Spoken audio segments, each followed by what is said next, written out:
Ini yang perlu digarisbawahi. Ada ketidakkonsistenan dalam berhukum. Untuk yang tertulis, ia justru meninggalkannya, sementara hukum yang tidak tertulis, ia menguatkannya. Untuk semata-mata merendahkan hukum dalam Islam. Ini yang kurang tepat menurut hemat kami. Bismillahirrahmanirrahim. Assalamualaikum warahmatullahi wabarakatuh. Salam sejahtera untuk kita semua, saudara-saudariku dimanapun berada, yang insya Allah pada kesempatan ini diberikan nikmat kesehatan, keluangan waktu yang berkah, serta limpahan karunia rezeki dan hidayahnya. Pada kesempatan ini kita akan membahas sikap tidak konsistennya seorang apologis Gracia Pelo dalam berhukum, tapi ia konsisten tujuannya untuk merendahkan Islam. Kenapa kita sebutkan begini? Dalam satu kasus ia berpegang pada tidak mesti mentaati hukum meskipun tertulis. Pada kesempatan yang lain ia berpegang pada hukum yang tidak tertulis. Dua-duanya konsisten untuk merendahkan Islam. Jadi ini yang kita sebut sikap tidak konsistennya seorang Gracia Pelo. Dalam satu kasus ia menyebutkan bahwa ketika ia memperbandingkan antara puasa seorang Muslim dengan Kristen. Dalam video ini sebenarnya sudah kita bahas pada video sebelumnya, bagaimana benarkah puasa Islam itu atau puasa Kristen itu lebih baik daripada puasa Islam. Dan pada kesempatan ini kita lebih menyoroti pada ia menyebutkan bahwa ada hukum tidak tertulis dalam puasa Kristen, tapi itu menjadi pegangan bagi orang Kristen ketika berpuasa. Dan tujuan daripada penyebutannya ini tidak lain, tujuannya untuk merendahkan puasanya umat Islam, di mana umat Islam ketika berpuasa itu boleh berciuman, boleh itu bercumbu, sepanjang tidak jima. Karena hal ini dipraktekkan oleh Nabi Sallallahu Alaihi Wasallam ketika berpuasa.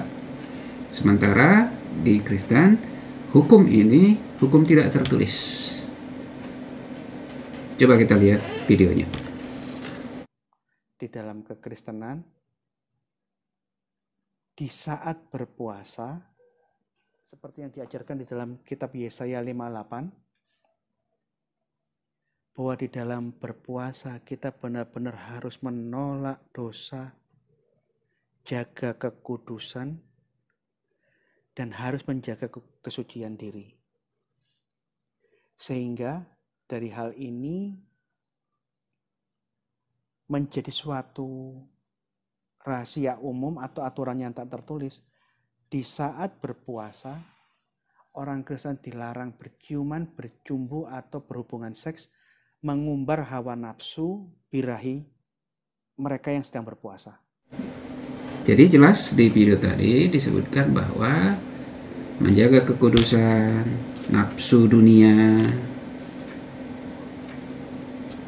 itu dia sebutkan berdasarkan hukum tidak tertulis. Jadi ia menguatkan hukum itu untuk merendahkan hukum Islam yang membolehkan berciuman, bercumbu sepanjang tidak jima, sepanjang tidak berhubungan seks ketika berpuasa.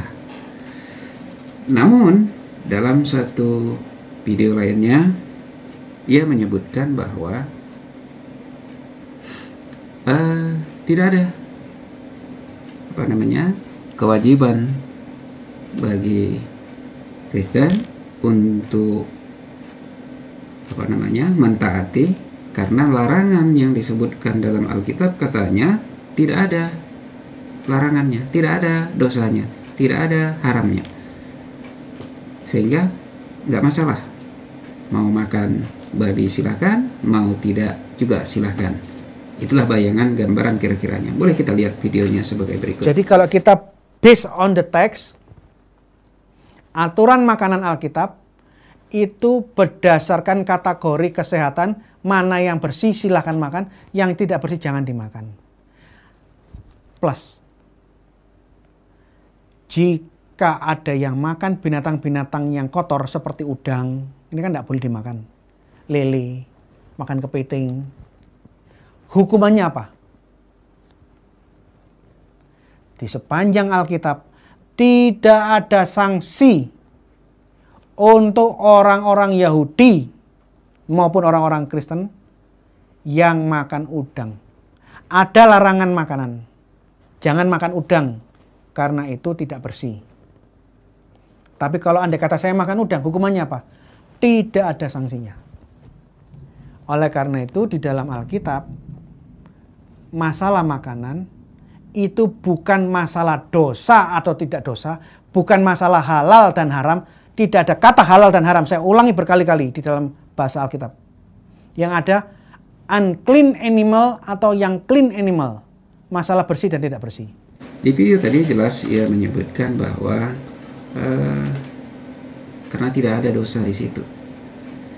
Jadi Allah menurunkan hukum di situ hanya melarang tapi tidak mengikutkan dengan dosanya. Jadi nggak masalah. Jadi maka orang Kristen boleh mau makan babi silakan, mau tidak juga silakan dengan alasan kebersihan. Jadi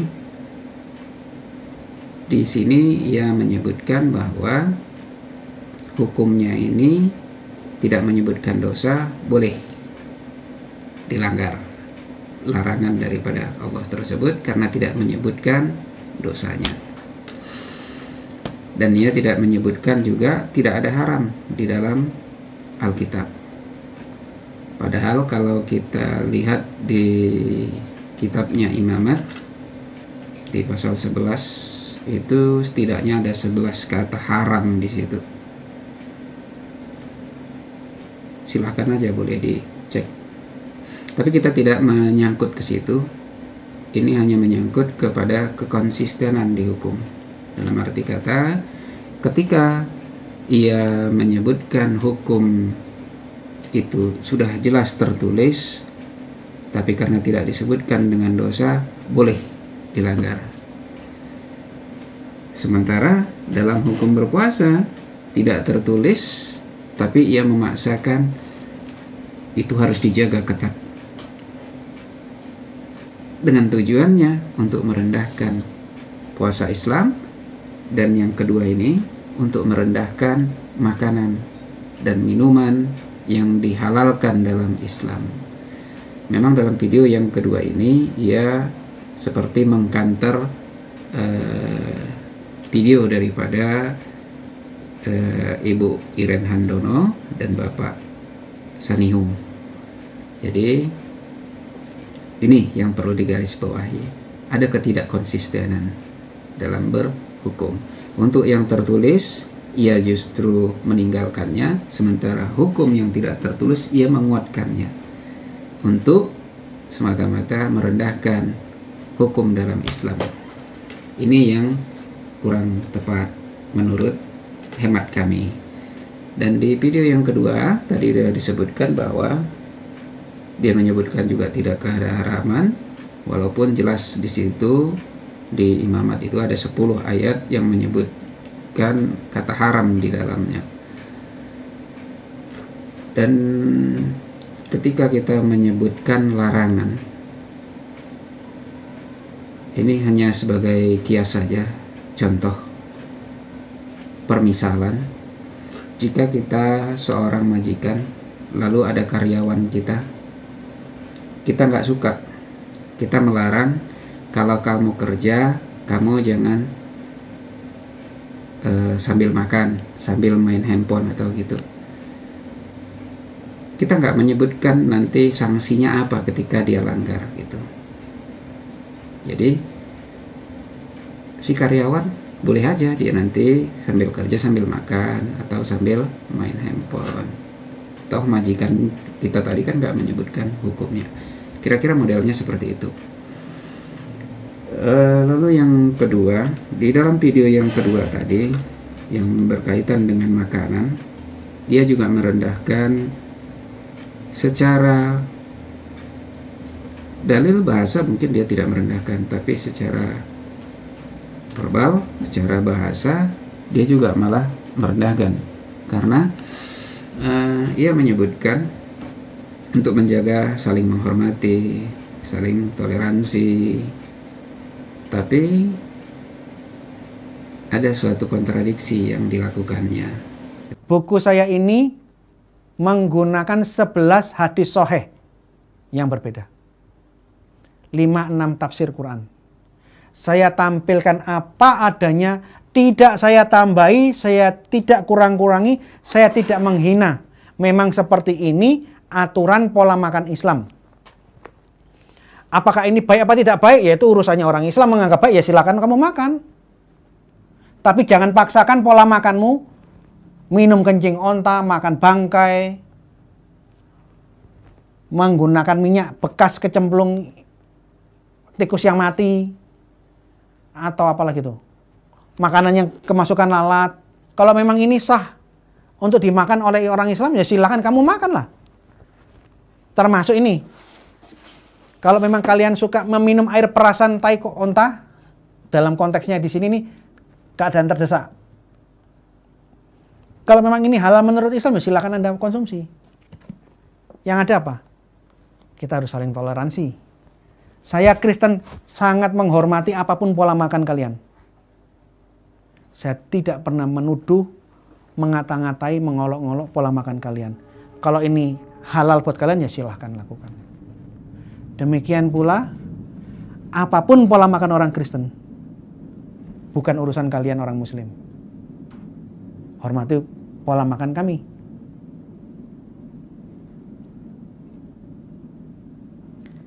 Jadi kalau saya datang ke tempat Anda, Pak Sanihu, Anda tahu saya suka babi, sajikanlah babi panggang karo. Bagi kami akan makan dengan sukacita. Demikian juga kalau misalnya Anda datang ke rumah saya dan Anda menginginkan air kencing onta, saya akan carikan. Saya kasihkan ke Anda. Mau pakai jus, atau dengan es atau enggak, saya akan kasihkan ke Anda. Kalau Anda mau loh ya. Karena memang di dalam hadis, kencing onta ini halal diminum, dan banyak ustadz mempromosikan minum kencing onta, minum kencing onta. Nah, kalau kita bisa toleransi seperti ini kan enak toh, Pak? Ketika untuk menjaga toleransi, ketika misalnya Pak Sanihu atau apa, ketika Gracia Pelo mengunjungi Pak Sanihu, ya disajikan babi pambang karo. Dan ketika Pak Sanihu mengunjungi Gracia Pelo, dia akan menyediakan Pak Sanihu air kencing onta jika memang mau. Tapi sebenarnya ini kan itu kontradiksi juga, bukankah bukan hanya memakannya, memegangnya, apalagi menyediakannya, karena bangkainya sendiri itu pun haram. Bagi kita Muslim, babinya itu haram, menyentuhnya pun haram, ya apalagi memakannya. Begitu juga saudara Gracia Pelo, kalau dia mengikut hukum Bani Israel yang disebutkan di surat Imamat itu, tentu ya haram juga.